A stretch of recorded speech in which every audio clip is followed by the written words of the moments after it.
रात को नींद की दवाई मुझे पिला के तो सुबह में जब उठी हूँ मेरी अम्मी ने मुझे आकर उठाया है। जब मैं उठी हूँ ना वो था ना घर में, यानी कि और कोई था, सिर्फ मैं और बच्चे थे। लेकिन जैसे ही वो वापस गए हैं ना, उसके बाद जाके बदल गए हैं। 4 महीने की बच्ची हुई है तो घर छोड़ के चले गए, भाग गए अपने घर वालों के साथ। उसकी फैमिली जो है ना, उसकी 4 शादियां करवा चुकी है, जिसमें से अभी तक मुझे डिवोर्स नहीं हुई, बाकी 3 को तलाक हो गई है। अस्सलाम वालेकुम नाज़रीन, मैं हूं आपका मेजबान एके आजाद। आप देख रहे हैं अनवार इंसान।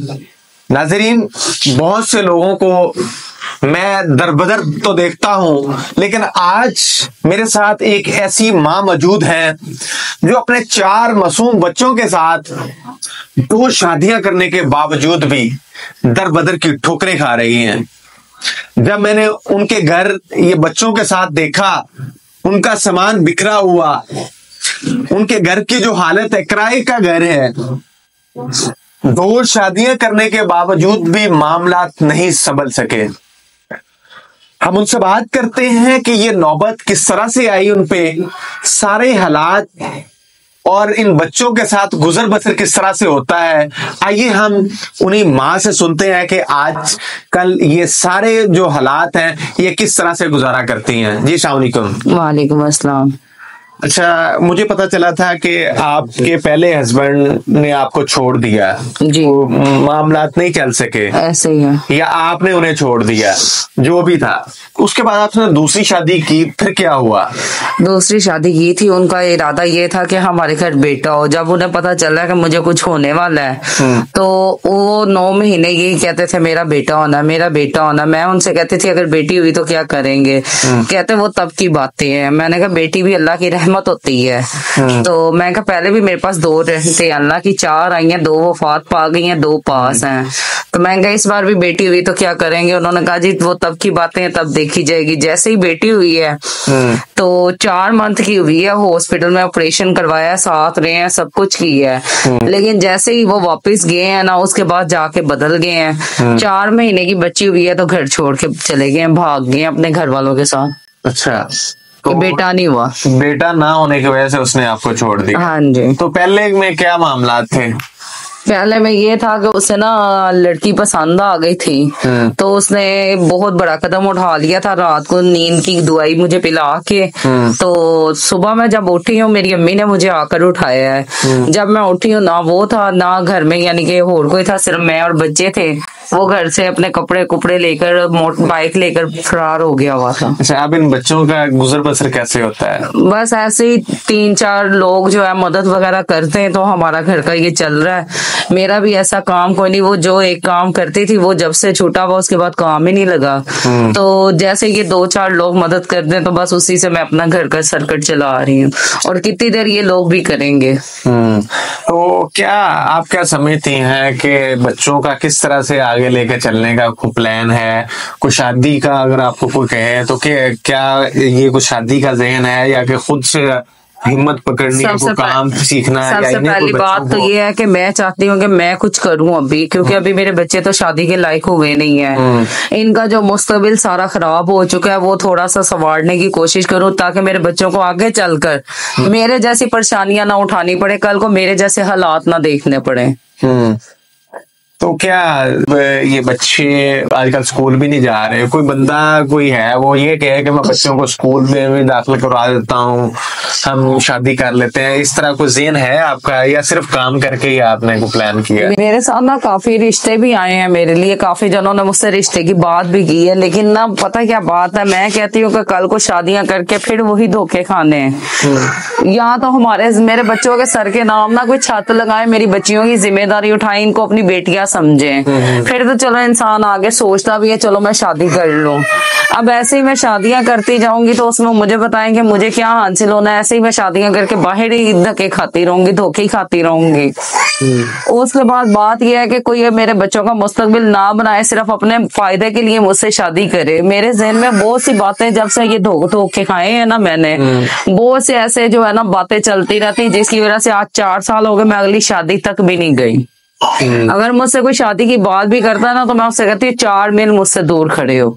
अच्छा, यानी कि शादी का प्लान आपने डिस्टर्ब कर दिया, खत्म कर दिया। हाँ जी, शादी के प्लान पे आप बिल्कुल नहीं सोच। हाँ जी। और अगर आप ये सोचे कि कल को मुझसे अगर कोई शादी करता भी है तो मुझसे बच्चे की उम्मीद किसी को भी नहीं है। अच्छा, यानी कि आप बच्चा नहीं पैदा कर सकती। सिर्फ अगर कोई अल्लाह का नेक बंदा कोई शादी जो मेरी इन बच्चों के लिए, अगर इन बच्चों के लिए तैयार हो सकती हैं। इन बच्चों के लिए अगर करना चाहते हैं, इनकी जिम्मेदारी उठाना चाहता है, बेटियां बना के इनके नाम को चीज लगाता, महीने का खर्चा लगाता है, तो 100 बिस्मिल्लाह मेरे दरवाजे खुले हैं। देखे ना कि मैं पहले भी 2 धोखे खा चुकी हूँ और आज देखे मैं किन हालातों से गुजर रही हूँ।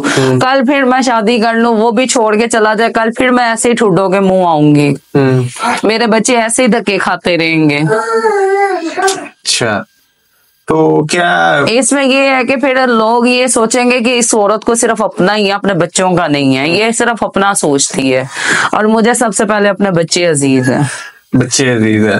तो ये कितना मुश्किल है, लगता है कि एक माँ बाप ने जब बड़ा किया, शादी की, उसके बाद आपने कुछ अच्छा टाइम भी गुजारा, फिर बच्चियां होने की वजह से, बच्चा ना होने की वजह से आपको छोड़ दिया, फिर दूसरी शादी में भी यही सिचुएशन पैदा हुई।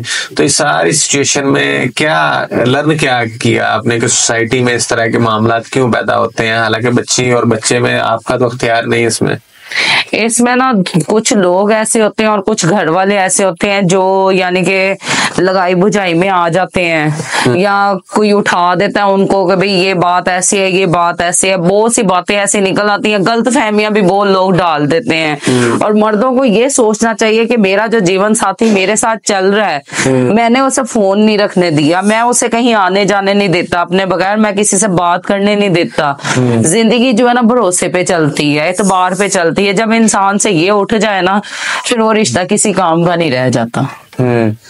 तो यानी कि आप ये कह रही हैं कि उसको, वो तो शायद ठीक हो, लेकिन उसको पीछे से कोई फैमिली में कोई इस तरह की बहुत ज्यादा, उसकी फैमिली जो है ना, उसकी 4 शादियां करवा चुकी है, जिसमें से अभी तक मुझे डिवोर्स नहीं हुई, बाकी 3 को तलाक हो गई है। और वो शादियों पे शादियां करता है, 2 मंगनियां वो तोड़ चुका है। शादियों पे शादियां किए जाता, डिवोर्स दिए जाता, वो कहता मेरी समझ में नहीं कोई आ रहा। अब जब उसने मुझे छोड़ा ना, 4 साल हो गए हैं, 4 सालों में उसने एक निकाह किया, वो भी आप यकीन माने कि मेरी बच्ची से भी छोटी बच्ची थी, इसके उम्र की लगा लें और इसके कद की लगा लें, जिससे 35 साल के बंदे ने शादी की है।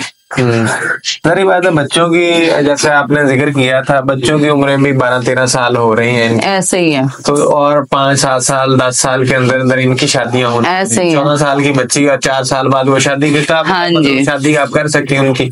तो बच्चों के बारे में आपने क्या सोचा है? तो बच्चों के बारे में बस ये सोचा है कि मैं इनका कुछ मुस्तकबिल बना सकूं, मैं कहीं यानी कि अपने पाँव पे खड़ी हूँ, तो इनको साथ जोड़ के ना इनका कोई मुस्तकबिल बनाऊं, इनको कुछ सिखाऊं, ताकि कल को ये मेरी तरह आके जाके धक्के ना खाएं। मैं अब इनका ये सोचती हूँ, अगर किसी से बात भी करती हूँ तो बाहर ये हालात देखती हूँ तो डर लगता है कि बच्चियों को बाहर कैसे निकालूं। अब 14 साल की बच्ची है आपकी, वो स्कूल में दूसरी क्लास के बाद नहीं गई? ये आपने कौन सी क्लास में? नर्सरी तक आप? नर्सरी यानी कि नर्सरी के बाद ये स्कूल ही नहीं गए। तो जारी बात है, ये बाप के बगैर तो हो नहीं सकता। ऐसे ही है, बेफाम तक नहीं बन रहे थे। आप यकीन माने कि मैंने बहुत मुश्किल से, मेरा सामान तक, मेरा घर तक उजड़ गया था। मैंने बहुत मुश्किल से पेपर इकट्ठे करके इनके बेफाम तैयार करवाया कि इनके बेफाम तो बने कम से कम, कल को अगर कुछ होता तो चलो इनके बेफाम तो होंगे। तो वो बहुत मुश्किल से रेडी करवाए हैं मैंने। तो अब मैं सोच रही हूँ इनको मैं मेरे ज़हन में आया था मैं सिलाई कढ़ाई करवा दूं, खाना वगैरह सिखा, लेकिन सिलाई कढ़ाई या खाने से क्या होगा? कल को अगर तालीम नहीं होती हाथ में तो इंसान तो कुछ भी नहीं कर सकता। तो क्या ये बच्चे, फॉर एग्जाम्पल मेरी पहले वाली बात, कोई बंदा, कोई वाकई कोई सीरियस बंदा हो तो वो कहे कि बच्चों को हम स्कूल में दाखिल करवाते हैं, मैं इनकी फीसों की, इनके जो अखराजात हैं वो मेरे ज़िम्मे हैं, तो उस किस्से तो आप शादी के लिए तैयार होंगी ना? देखिए, अगर कोई अल्लाह का बंदा ऐसा मिल जाता है, ये मगरिब की अज़ानें हो रही है, अगर कोई मिल जाता है ऐसा कि मेरे बच्चों को अपनी औलाद समझे, अपनी औलाद समझ के पाले, तो हो सकता है मैं उससे कर भी लूं। अब बल्कि मेरा ज़हन तो अब शादी का रहा ही नहीं है। नाज़रीन, एक तलख हकीकत है उन्होंने अब सारी अपनी जुबानी सारी सिचुएशन बता दी। बड़ी बेटी की उम्र 14 साल हो चुकी है, अब 4-5 साल के बाद उसकी भी शादी की उम्र हो जाएगी। ये एक दुख भरी कहानी है हमारी सोसाइटी की, हमारे समाज की। माँ ये कह रही है कि अगर बच्चों के लिए, ताकि मेरे बच्चे कुछ पढ़ लिख सकें, कुछ उनके मुस्तकबिल के बारे में अगर कोई बेहतरी हो सकती है, कोई वो काम सीख ले, कोई उनकी जिंदगी में कोई सुकून की कोई उनकी जिंदगी में कोई बेहतर चीजें आ सकती हैं, तो उनके लिए मैं हर कदम उठाने के लिए तैयार हूँ। नाज़रीन, ये एक ऐसी कहानी है, मैं मुखय्यर हजरात की तरफ भी देखता हूँ कि आप बहुत से काम करते हैं, खैरात वाले, बाकी मामलात वाले।